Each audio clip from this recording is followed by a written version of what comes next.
Hello friend, के अपने YouTube channel study point में आपका स्वागत है।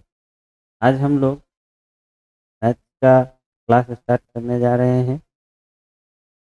आज हम लोग मैथ का पहला चैप्टर देखेंगे, नंबर सिस्टम का बेसिक और उसके कुछ फॉर्मूले जो कि आगे मैथ को सॉल्व करने में हमारी मदद करेंगे। शुरू करते हैं बिना किसी देरी के। जैसा कि हम जानते हैं कि किसी भी संख्या को लिखने के लिए 10 अंकों का प्रयोग किया जाता है, जो कि 0 और 1 से लेकर 9 तक की सभी संख्या होती है। उसमें इसी 10 संख्या से कोई भी संख्या लिखी जाती है, और किसी भी संख्या को लिखने के लिए हम दाईं ओर से बाईं ओर की तरह क्रमशः इकाई, दहाई, सैकड़ा, हजार इत्यादि मान लेते हैं। जैसे कि अभी हम यहाँ पे कोई एक संख्या लेते हैं।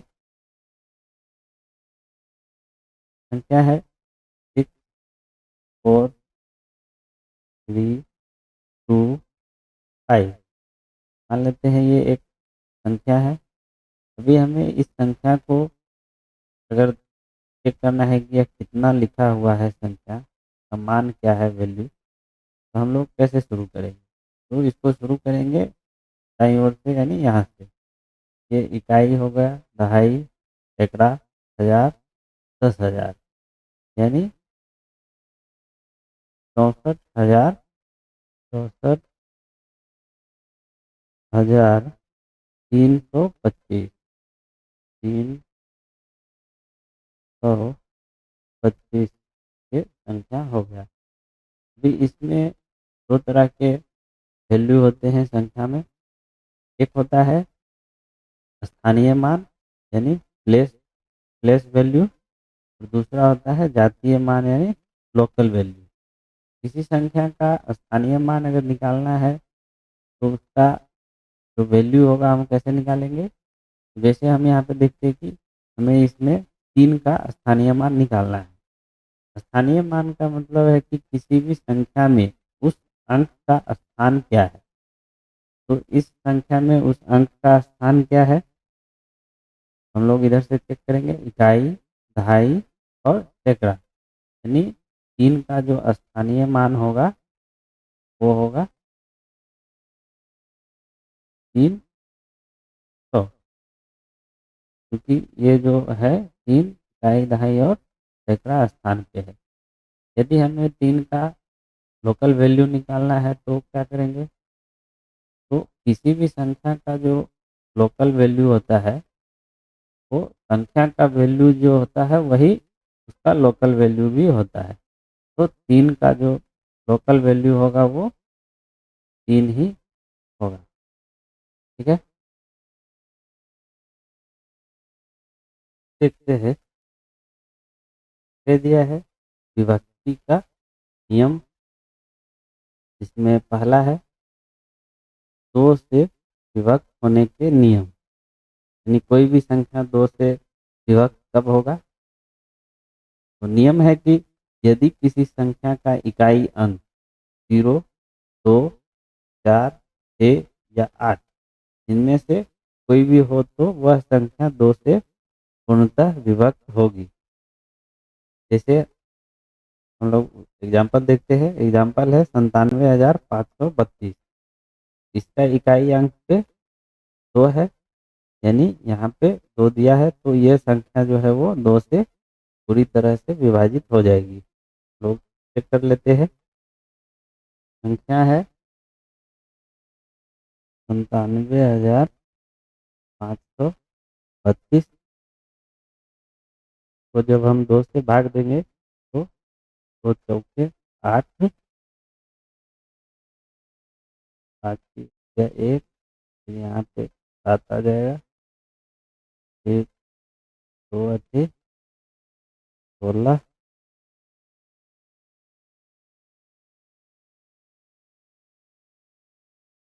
फिर बच गया 1, फिर यहाँ पे 1 हो गया, फिर यहाँ पे पाँच आ जाएगा, फिर 2 14, फिर यहाँ पे एक बच गया, फिर 3 आ जाएगा,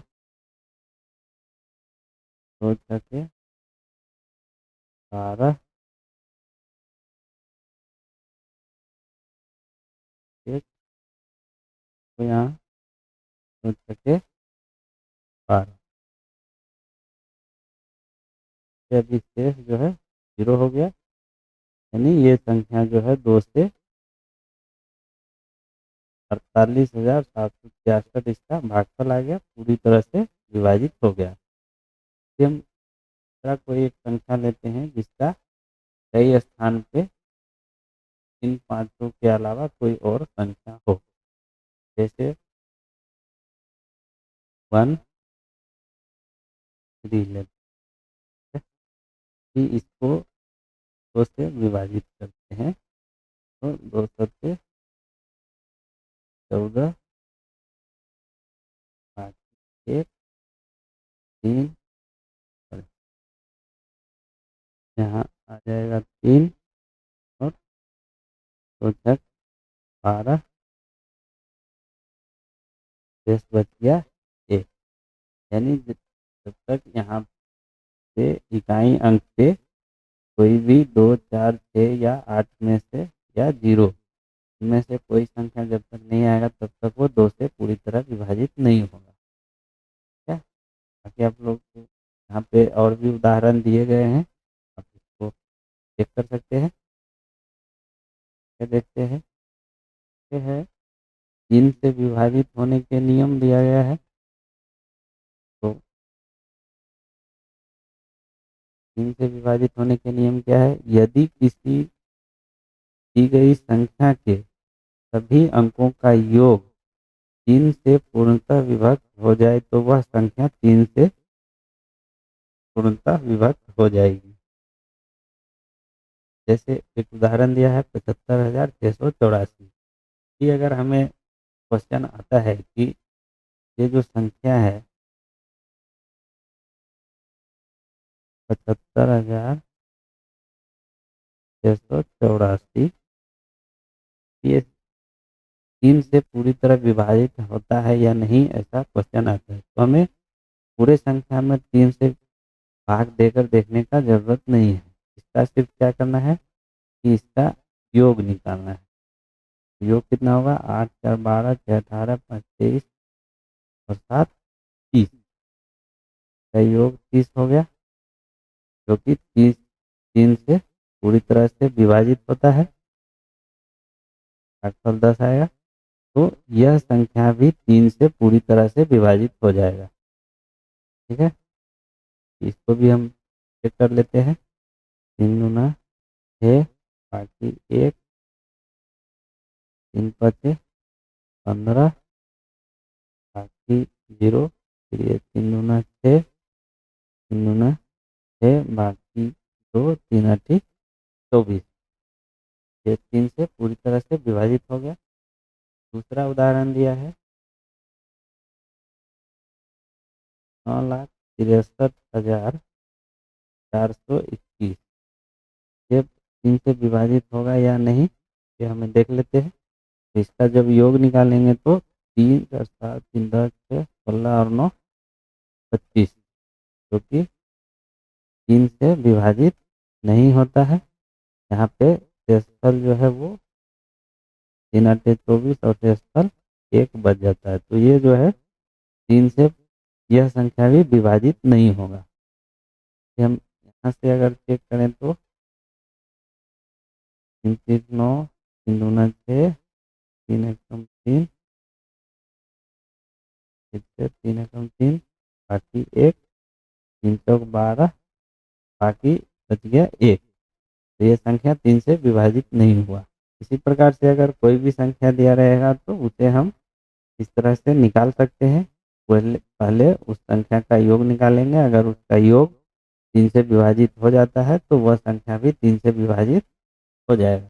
4 से विभक्त होने के नियम, 4 से विभक्त होने के नियम क्या है, कोई दी गई संख्या 4 से विभक्त तभी होगी जब उसके दहाई और इकाई अंकों से बनी संख्या 4 से पूर्णतः विभक्त हो। जैसे एक उदाहरण लेते हैं, 9,78,132। ठीक है, ये एक संख्या दिया गया है, 9,70,132। अभी हमें चेक करना है कि यह संख्या 4 से पूरी तरह से विभाजित है कि नहीं। तो इसका हमें पूरे में भाग देकर देखने का जरूरत नहीं है। इसमें सिर्फ हमें देखना है कि दहाई और इकाई अंकों से बनी संख्या, दहाई और इकाई अंकों पे बनी संख्या कौन सी है, इकाई दहाई। तो 3 और 2 यानी 32। यदि ये जो है 4 से विभाजित हो जाएगा तो ये भी 4 से विभाजित हो जाएगा। तो ये 4 से विभाजित हो रहा है, 4×8 = 32। तो ये भी 4 से विभाजित होना चाहिए। देख लेते हैं, 4×2 = 8, बाकी 1, 4×16 = 1, 4×16 बाकी 2, 4×5 = 30, बाकी 1, 4×3 = 12, बाकी 1, 4×3 = 12। पूरी तरह से विभाजित हो गया। इस प्रकार से अगर दूसरी संख्या जो दिया है वो देखते हैं तो 44,254। इसका जो दहाई अंकों और इकाई अंकों से बनी संख्या है वो है 54। तो 54 को पहले 4 से विभाजित करेंगे, तो 4, 1, 4×3 = 12, बाकी 2 शेष बच गया। यानी ये संख्या 4 से विभाजित नहीं हुआ, तो ये संख्या भी 4 से विभाजित नहीं होगा। ये भी एक बार हम चेक कर लेते हैं, 4×8 हम 4, 4×4 4×24, बाकी 1, 4×12 शेष बच गया 2। यानी ये संख्या भी 4 से पूरी तरह से विभाजित नहीं है। आगे ऐसे ही कोई भी संख्या अगर दिया रहेगा तो हम उसका निकाल सकते हैं। पहले 2 अंकों को 4 से भाग देकर चेक करेंगे, अगर वो 4 से विभाजित है तो पूरी संख्या भी 4 से विभाजित हो जाएगी। देखते हैं 5 से विभक्त होने का नियम। विभक्त होने का नियम क्या है कि यदि किसी दी गई संख्या का इकाई अंक 5 अथवा 0 हो तो वह संख्या 5 से पूरी तरह से विभाजित हो जाएगी। जैसे एक संख्या दिया है 86,735, इसका इकाई अंक पर 5 है, तो यह संख्या 5 से पूरी तरह से विभाजित हो जाएगी। तो ये कर लेते हैं, 5×5 बाकी 3, 35, 1, 15, 2, 20, 3 और 37। यह 5 से पूरी तरह से विभाजित हो गया।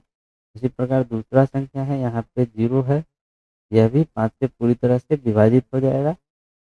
यदि कोई और संख्या लेते हैं, जैसे 102 ले लिया, तो यहाँ पे ये संख्या जो है 5 से विभाजित नहीं होगा, 10 शेष जो है वो 2 बच जाएगा।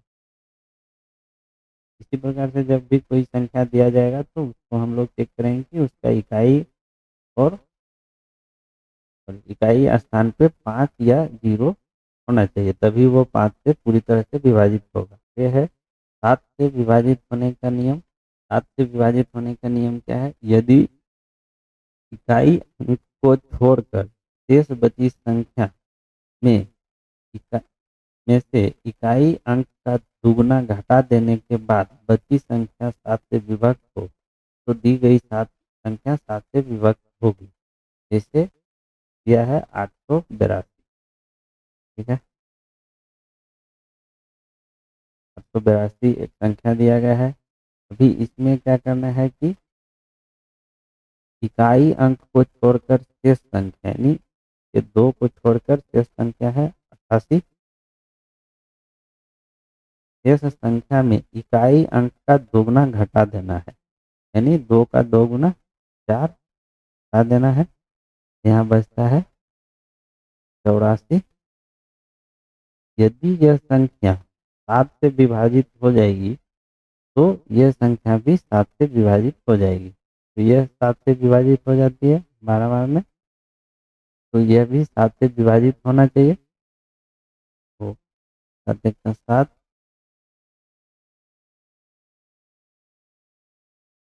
बाकी 1 सब दूना 14, बाकी 4 सब सके 42। यह भी विभाजित हो गया। इसी प्रकार से दूसरा उदाहरण है 663।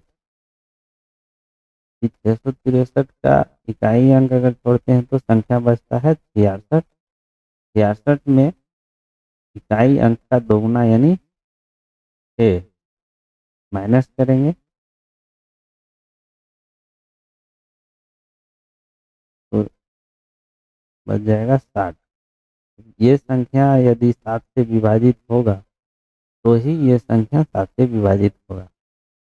ये संख्या को अगर 7 से विभाजित करेंगे तो 56 यानी 4 शेष बचता है। यह संख्या पूरी तरह से विभाजित नहीं हो रहा है तो यह भी जो है 7 से विभाजित नहीं होगा। हम लोग इसको भी चेक कर लेते हैं। 7 से 63, बाकी 3 बच्चों के 28 और 5 यानी 5 शेष बच गया। ये संख्या पूरी तरह से विभाजित नहीं हो रहा है। ऐसे ही अगर कोई भी संख्या दिया रहेगा तो हम उसको इस तरह से निकाल सकते हैं। तो देखते हैं 8 से विभाजित होने के नियम।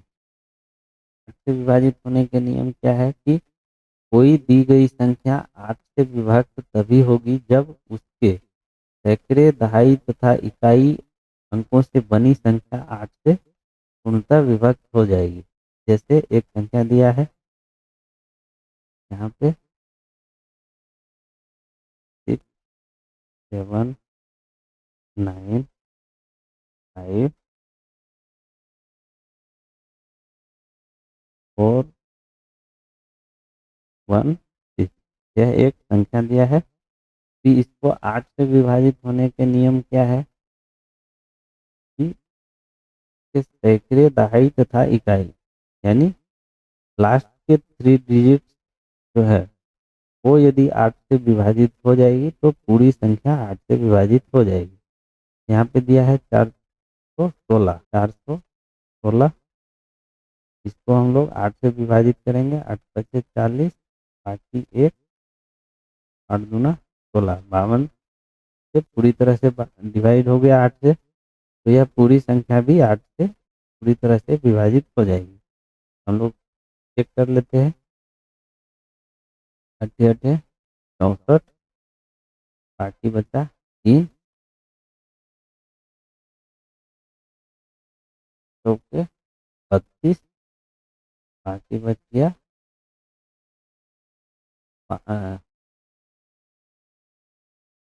7,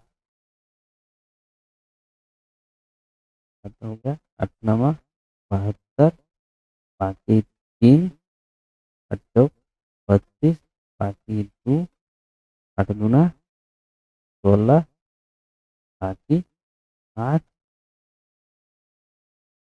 8 सत्ते 56।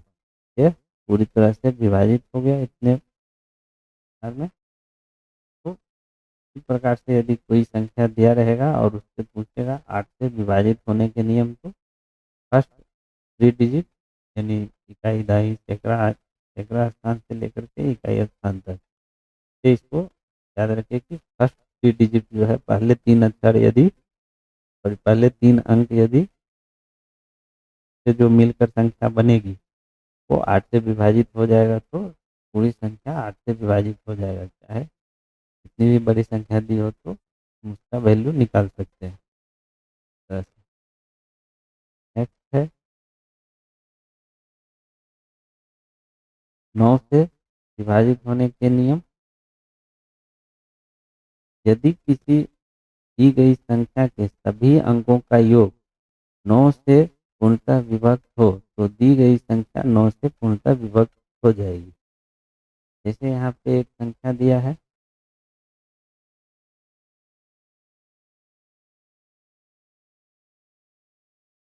70, 42, 23 में इसका 9 से विभाजित हो रहा है कि नहीं ये चेक करना है। तो हम क्या करेंगे, पहले इस पूरी संख्या का योग निकाल लेंगे। संख्या का योग कितना है 12, 3, 27।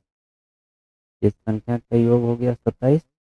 तो यह यदि 9 से पूरी तरह से विभाजित हो जाएगा तो ये भी 9 से पूरी तरह से विभाजित हो जाएगा। यह 9 से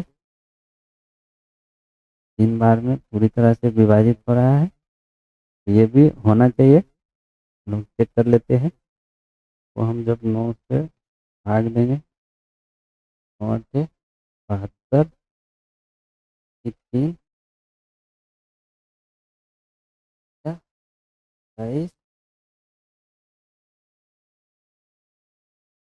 और फिर 72 बाकी 4 और 24 6 होते 63। इस तरह से विभाजित हो गया। दूसरी संख्या यहाँ पे दिया हुआ है 30, 56, 93। तो अभी इसका अगर हमें निकालना है तो पहले पूरी संख्या का योग निकालेंगे। 9 3 12 6 18 अब 28 34 3 33। 33 जो है वो 9 से पूरी तरह से विभाजित नहीं हो रहा है, तो यह संख्या भी 9 से विभाजित नहीं होगा। फिर हम एक बार चेक कर लेते हैं। 33, 56, 93। 9 से जब जाएगा 9 तक 36 बाकी 1 9 1 का 9 बाकी 6 9 सत्ती 63 बाकी 3 9 चौक 36 बाकी 3 9 तिया 27 शेष बच गया 6। ये पूरी तरह से विभाजित नहीं हुआ। इसी प्रकार से अगर कोई भी संख्या दिया रहेगा तो हम लोग चेक कर सकते हैं कि 9 से विभाजित है कि। तो देखते हैं, यह है 11 से विभाजित होने के नियम।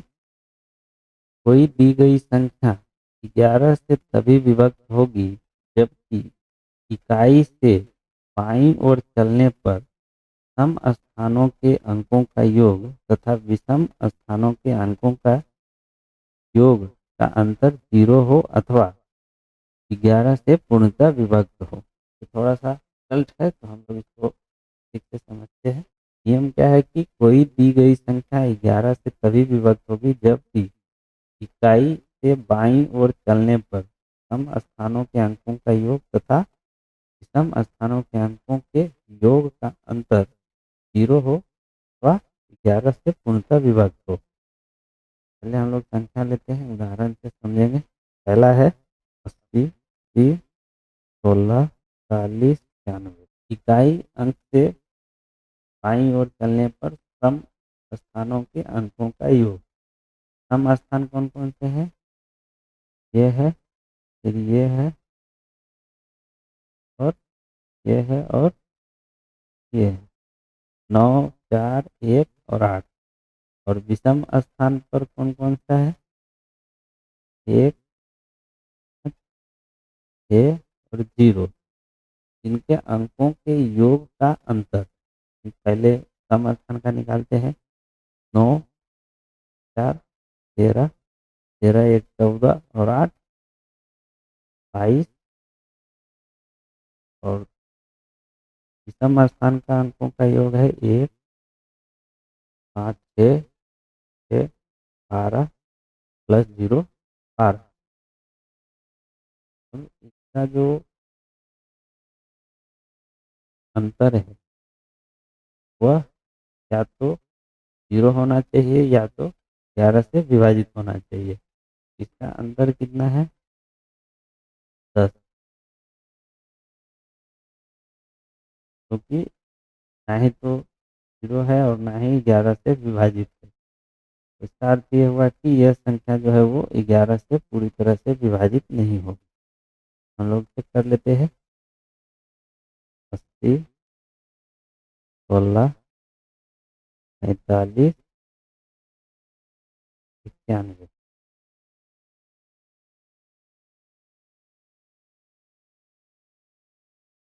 ठीक है, अभी इसको हम लोग 11 से विभाजित करेंगे। 11 से 77, बाकी 3, 11 दूना 22, बाकी 9, 11 अठे 88, बाकी 8, 11 सत्ते 77, बाकी 7, 4, 9, 11 नवा 99, शेष बच गया 1। तो यह संख्या जो है वो पूरी तरह विभाजित नहीं हुआ। दूसरी संख्या लेते हैं। दूसरी संख्या है 23, 69, 70, 69। ठीक है, अभी इसके जो दहाई अंक से संख्या है वो है 6, 7, 13, 18, सॉरी 13, 6, 19 और 2, 30। और इकाई अंक पे जो संख्या है 9 प्लस 0 9, 9 18, 18 और 3 21। इसका जो अंतर है वो 0 हो गया। तो यह संख्या जो है 11 से पूरी तरह से विभाजित हो जाएगी। 11 दूना 22, बाकी 1, 11 कम 11, बाकी 5, 11 पचे 55, बाकी 4, 11 चौके 44, बाकी 3, 11 दूना 22, बाकी 8, 11 सत्ते 77, बाकी 9, 11 नवा 99। तो पूरी तरह से 11 से विभाजित हो गया। एक संख्या क्या है 93, 83, 45।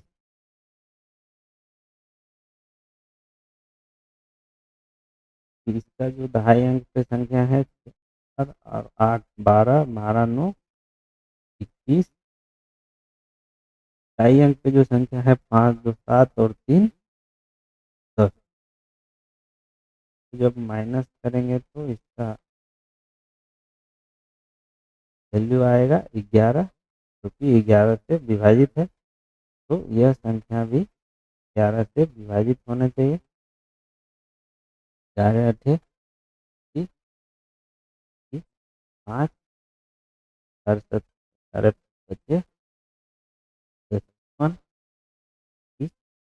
3, 4 दूनी 22, बाकी 10, 11 नामा 99,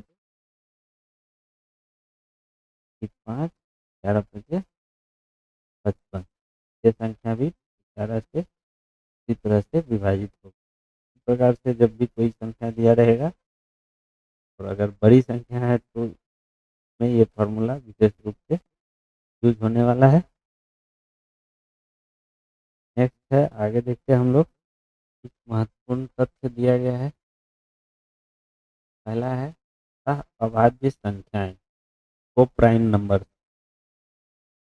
को प्राइम नंबर्स क्या होते हैं? यदि ए तथा बी दो ऐसी संख्याएं हैं जिसका महत्तम आवर्तक 1 हो तो ऐसी संख्याएं सह अभाज्य संख्याएं कहलाती है। जैसे 2 और 3, 3, 5, 6, 7, 9 और 11, 30 और 65, यानी दो प्राइम नंबर, दो संख्याओं का एक पेयर होता है, यानी जोड़ा होता है, जो कि जिसका महत्तम समावर्तक जो है वो एक होना चाहिए। इनमें से किसी का भी हम लोग महत्तम समावर्तक निकालेंगे तो उसका जो वैल्यू आएगा वो एक आएगा। हम लोग इस 65 का निकालते हैं, सबसे सेंस में यही दिया है तो हम लोग इसी से कर लेते हैं। 21 और 65,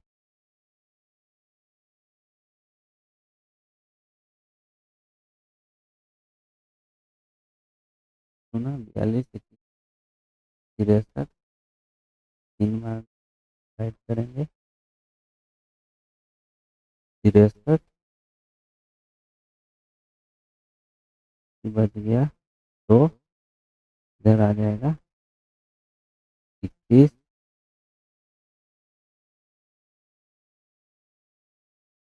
बोलना है कि 20 या एक,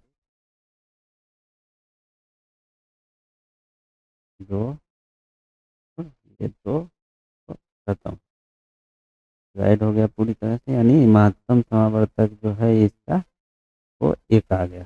तो ये दोनों जो है वो प्राइम नंबर यानी सह अभाज्य संख्याएं हो गई। इसी प्रकार से सारे उदाहरण जो है सह अभाज्य संख्याएं हैं। एक विशेष नियम, यदि कोई दी गई संख्या दो सह अभाज्य संख्याओं ए तथा बी में से प्रत्येक से पूर्णतया विभक्त हो तो वह संख्या ए बी से भी पूर्णतः विभक्त होगी। जैसे यहाँ पे दिया गया है एक एग्जाम्पल के लिए 19,752, जो नंबर दिया गया है 19,752, इसका इकाई अंक 2 है, तो निश्चित रूप से यह 2 से विभाजित हो जाएगा। ठीक है। तीसरा है कि नेक्स्ट है कि अगला जो इसका को प्राइम नंबर है वो 3 है। 3 से जो विभाजित होने के नियम, सभी अंक, इस संख्या के सभी अंकों का योग अगर 3 से विभाजित होगा तो ये संख्या भी 3 से विभाजित हो जाएगा। तो अंकों का योग निकालते हैं, 7 और 14, 23 और 1, 24, जो कि 3 से पूरी तरह से विभाजित है। तो यह संख्या 3 से पूरी तरह से विभाजित हो जाएगी। तो 2 और 3 जो है वो प्राइम नंबर है। तो यहाँ क्या दिया है कि यदि कोई दी गई संख्या दो सह अभाज्य संख्याओं में से प्रत्येक से पूर्णतः विभक्त हो तो वह संख्या ए बी से भी पूर्णतः विभक्त होगी। यानी यह संख्या यदि 2 और 3 दोनों से विभाजित हो रही है तो यह संख्या 6 से भी विभाजित होगी। 2 × 3 6 से भी विभाजित होगी। हम लोग 6 से विभाजित हो रहा है कि नहीं वो चेक कर लेते हैं।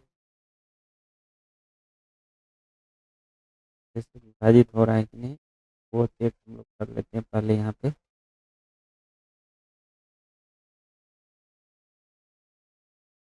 33, 18 बाकी 1, 12 बाकी 5, 54 बाकी 1, 12 विभाजित हो गया। तो इसी प्रकार से यदि कोई संख्या दिया रहेगा कि जिससे जो कि आपस में को प्राइम नंबर दोनों से विभाजित हो रहा है तो उसके जो गुणनफल आएंगे, मल्टीप्लाइड नंबर, उससे भी वो संख्या विभाजित हो जाएगी। तो इसके आधार पे एक उदाहरण दिया गया है, तो उदाहरण देख लेते हैं। यहाँ पे एक एग्जाम्पल दिया गया है कि यदि कोई संख्या 4 और 6 दोनों से विभक्त होती है तो क्या यह आवश्यक है कि यह संख्या 24 से भी विभक्त हो, इसकी विवेचना करें। सबसे पहले तो हम जैसा कि नियम में पढ़ा कि यदि कोई दो सह अभाज्य संख्याएं ए बी में से प्रत्येक से पूर्णतः विभक्त हो तो वो संख्या ए बी से विभक्त होगी। तो अगर हम इसको देखेंगे तो क्या 4 और 6 दोनों को प्राइम नंबर हैं। को प्राइम नंबर्स होने के लिए क्या है नियम की दोनों का जो महत्तम समावर्तक है उसका वैल्यू 1 होना चाहिए।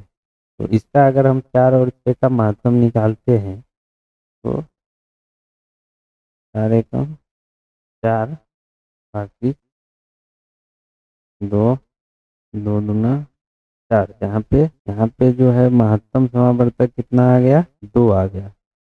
तो इसका मतलब ये है कि ये जो है संख्या का अभाज्य संख्या नहीं है।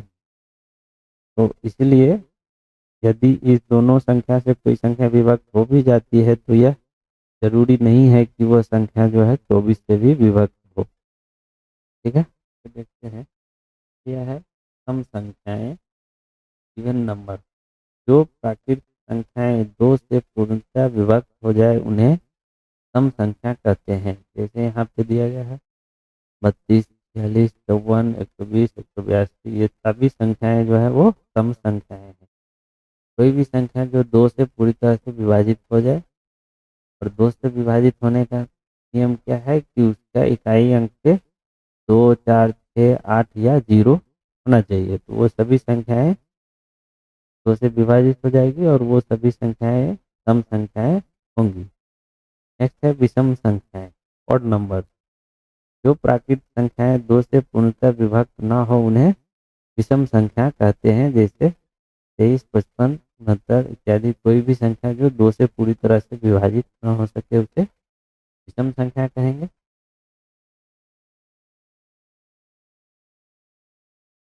नेक्स्ट है अभाज्य संख्याएं प्राइम नंबर। अभाज्य संख्या किसे कहते हैं? ऐसी प्राकृतिक संख्या जिसके दो तथा केवल दो गुणनखंड हों अभाज्य संख्या कहलाती है। जैसे 100 से कम सभी अभाज्य संख्याएं नीचे दी गई है। इसका मतलब दो गुणनखंड का मतलब है कि वह एक और स्वयं से ही विभाजित होगी। जैसे यहाँ पे 2 दिया गया है तो 2 एक प्राइम नंबर है। पहला प्राइम नंबर क्या है 2 ही होता है। तो 2 का केवल 2 ही गुणनखंड है यानी 1 और 1 गुना 2 और 2 गुना 1 यानी वैसी संख्या जो केवल एक और स्वयं से विभाजित हो वैसे संख्या को अभाज्य संख्या या प्राइम नंबर कहते हैं। का टेस्ट करना है तो माना ए यदि ये कोई दी गई संख्या है तथा n वह छोटी से छोटी प्राकृतिक संख्या है कि n स्क्वायर ग्रेटर और इक्वल देन a। अब दी गई संख्या को n तथा इससे छोटी प्रत्येक अभाज्य संख्या से विभक्त करके देखें। यदि इनमें से किसी भी संख्या से a पूर्णतः विभक्त नहीं होता है तो a एक अभाज्य संख्या होगी अन्यथा नहीं। जैसे यहाँ पे उदाहरण दिया है जांच करें कि 173 एक अभाज्य संख्या है या नहीं। यहाँ पे 173 एक संख्या दिया गया है जो चेक करना है कि अभाज्य संख्या है या नहीं। यहाँ पे हम लोग n एक वैल्यू लेंगे जिसका स्क्वायर 173 से मतलब बड़ा या उसके बराबर होना चाहिए। तो वो n का जो मिनिमम वैल्यू क्या होगा तो वो होगा 14, क्योंकि 13 जो है 13 का स्क्वायर होता है 169 और 14 का जो स्क्वायर होगा 196 होगा। ठीक है ना। तो 169 जो है वो 173 से छोटा है इसलिए ये नहीं लेंगे। 14 मिनिमम वैल्यू होगा n का जो कि जिसका स्क्वायर 173 से बड़ा है। तो अब हमें क्या करना है कि n से छोटी प्रत्येक अभाज्य संख्या से इसको विभाजित करना। n से छोटी जो अभाज्य संख्या है वो कौन कौन सा है? 14 से पहले 13 है, 11 है, 7 है, 5 है, 3 है और 2 है। तो 2 से तो ये विभाजित नहीं होगी क्योंकि इसके इकाई स्थान पे 3 है। और 3 से ये विभाजित होगी या नहीं? तो 3 7 10 1 11, इसका योग 11 3 से विभाजित नहीं है, तो ये भी 3 से विभाजित नहीं होगी। 5 से भी विभाजित नहीं होगी, क्योंकि इसके इकाई स्थान पर 5 या 0 होना चाहिए 5 से विभाजित होने के लिए। 7 से विभाजित होगी या नहीं? तो 7 से विभाजित होने के नियम क्या है? 7 से विभाजित होने के नियम है कि इसका दुगुना करेंगे इकाई अंक का, 3 दूना 6, और 17 में से 6 घटाएंगे तो बचेगा 11।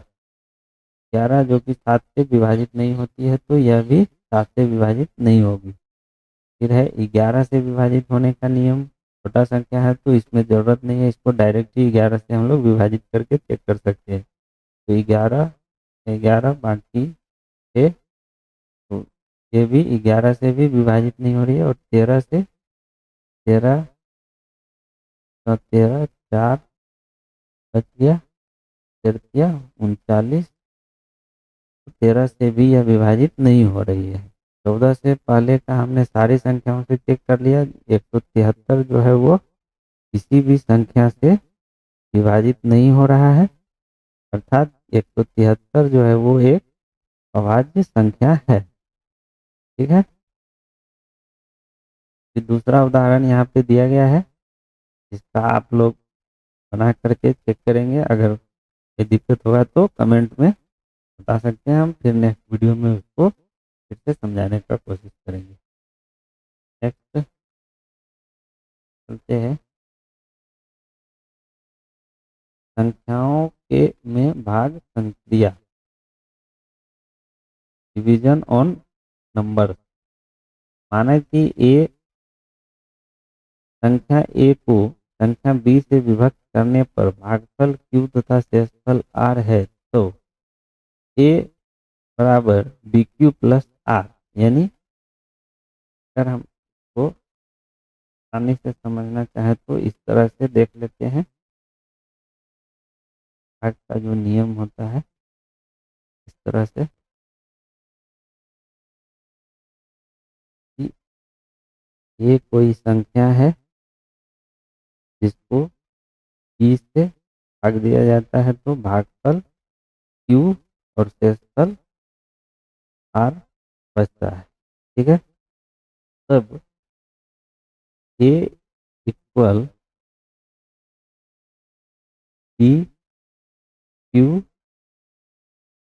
प्लस आर होगा, यानी भाज्य जो कि ए है भाज्य बराबर भाजक जो कि बी है उन्हें भागफल क्यू प्लस शेषफल है, ये दोनों का वैल्यू बराबर होगा। यहाँ पे एक कोई संख्या लेते हैं, मान लीजिए कि ए का जो वैल्यू है वो कुछ 125 है, और इसको डी का वैल्यू 4 है। तो हम इसको अगर 4 से भागा देंगे तो शर्त क्या है, 12, शेष बच गया 0, फिर ये 5 यहाँ आ गए, 4 एक का 4, शेष बच गया 1।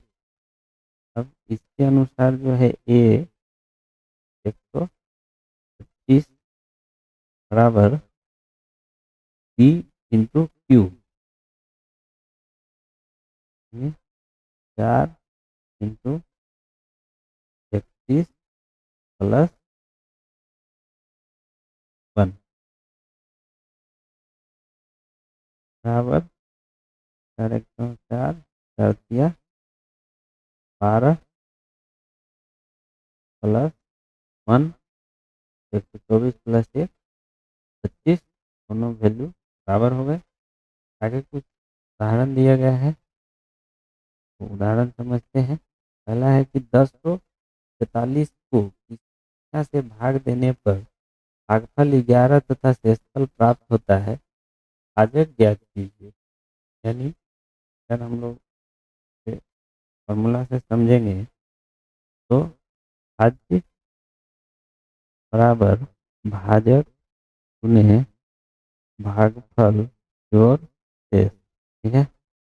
भाज्य क्या दिया है, 1043 बराबर भाजक निकालना है, तो हम उसको x मान लेते हैं। गुने भागफल 11 प्लस 11 हो गया प्लस शेष 20। ठीक है, पहले इसको हम इधर 20 माइनस कर देते हैं, हो जाएगा 10 बराबर x गुना 11। ठीक है, अब इसको यहाँ से नीचे ले आएंगे, हो जाएगा x बराबर 10 बटे 11 तो भाग देते हैं। 11 99, बाकी बच गया 3 4 3 33। इसका जो अजक है, अजक बराबर वैल्यू आ गया 33। क्वेश्चन उदाहरण देखते हैं। रहा है कि 1000 में छोटी से छोटी कौन सी संख्या घटाई जाए कि शेष बची संख्या 19 से पूर्णतः विभाजित हो जाए। इसमें हम लोग क्या करेंगे कि 1000 में 19 से भाग दे देंगे और जो शेषफल बचेगा उस शेषफल को अगर हम इसमें घटा देंगे तो वो संख्या जो है 19 से विभाजित हो जाएगी। 19 से भाग देना है, 19 बचे 95, बाकी बच गया 19 दूना 38, बाकी बच गया 12। तो ये शेषफल है 12। इसको अगर हम 1000 में से माइनस कर देंगे तो ये संख्या 19 से पूरी तरह विभाजित हो जाएगी, अर्थात इसका जो आंसर होगा वो होगा 12 का उदाहरण। का उदाहरण है, किसी संख्या को 195 से भाग देने पर 47 शेष बचते हैं। इस संख्या को 15 से भाग देने पर शेष क्या बचेगा। तो इस तरह की जब भी कोई संख्या आएगा, इसका एक हम लोग शॉर्टकट ट्रिक बताते हैं कि इस दोनों संख्या को जोड़ देना है 195 प्लस 47। ठीक है, इस दोनों संख्या को जोड़ देंगे, कितना आएगा 7 5 12, बाकी 1 16, बाकी 1 1 1 240। इस संख्या अब जो जोड़ने के बाद जो वैल्यू आएगा उसको हम लोग इस संख्या से भाग दे देंगे सीधा 15 से, तो इसके बाद जो शेष बचेगा वही शेष उसका आंसर हो जाएगा। हम लोग इसको भाग देते हैं 15 1 तो 15 9 2 15 छक्का 90, शेष बच गया 2। क्योंकि इस तरह से कोई भी संख्या अगर दिया रहेगा तो हम लोग क्या करेंगे कि जो शेष और भाजक है वो दोनों को योग को तो दी गई संख्या से भाग देने के बाद जो शेष बचेगा वही उसका आंसर होगा। ठीक है, अगला देखते हैं। यहाँ पे कुछ फॉर्मूला दिया गया है, आप लोग चाहे तो इसका स्क्रीनशॉट ले सकते हैं, जो कि अर्थमेटिक में गणित में बहुत ही यूज होने वाला है और बीज गणित में विशेष रूप से। ठीक है, फार्मूले के ऊपर अभी ज़्यादा हम लोग नहीं जाते हैं, आप लोग इस फार्मूले को देख लीजिए। नेक्स्ट है समांतर श्रेणी। समांतर श्रेणी में क्या है, यदि कोई श्रेणी मान लेते हैं कि ए, फिर ए प्लस डी, फिर ए प्लस 2d, ए प्लस 3d, जैसे कि यहाँ पे मान लेते हैं कि 2 है, फिर यहाँ पे 4 है, 2 प्लस 2 हो गया, फिर 2 प्लस 2 इंटू 2 ये हो गया, फिर 2 प्लस 2 इंटू 3 8 हो गया। इस तरह से एक श्रेणी है जिसमें प्रथम पद का सार्वंतर डी है, यानी इसका सार्वंतर क्या है, डी है, मतलब 2 है। एनवा पद का फॉर्मूला क्या है, t n equal a plus n minus 1 into t. ठीक है, और एन पदों का योग s n equal n by 2 minus 3 bracket शुरू करेंगे, फिर 2a plus n minus 1 into d bracket close. और n पदों का योग जहाँ l अंतिम पद हो, Sn बराबर n/2 into a plus l, यदि अंतिम पद दिया रहेगा तो। ये समांतर श्रेणी का फॉर्मूला है। ये भी अगर आगे हम लोग क्वेश्चंस में देखेंगे इसका प्रयोग। और आगे है गुणोत्तर श्रेणी। गुणोत्तर श्रेणी में क्या है कि जो श्रेणी होता है वो AR स्क्वायर इस तरह से आगे बढ़ता जाता है, जिसका एक सर्व अनुपात R होता है। तो उसमें जब हमको nवां पद यानी किसी नंबर का पद निकालना होगा तो उसका जो फॉर्मूला होगा Tn इक्वल AR के पावर n माइनस 1। और यदि n पदों का योग निकालना होगा तो a r के power n minus 1 divided by r minus 1, या a इंटू 1 माइनस r के power n divided by 1 minus r। इस तरह से हम लोग निकालेंगे। आज के लिए इतना ही, मिलेंगे नेक्स्ट वीडियो में। और तब तक आपके पास यदि कोई क्वेश्चन हो तो आप हमें कमेंट बॉक्स में भेज सकते हैं, तो हम नेक्स्ट वीडियो में सॉल्व करने का कोशिश करेंगे। तब तक के लिए धन्यवाद। जय हिंद।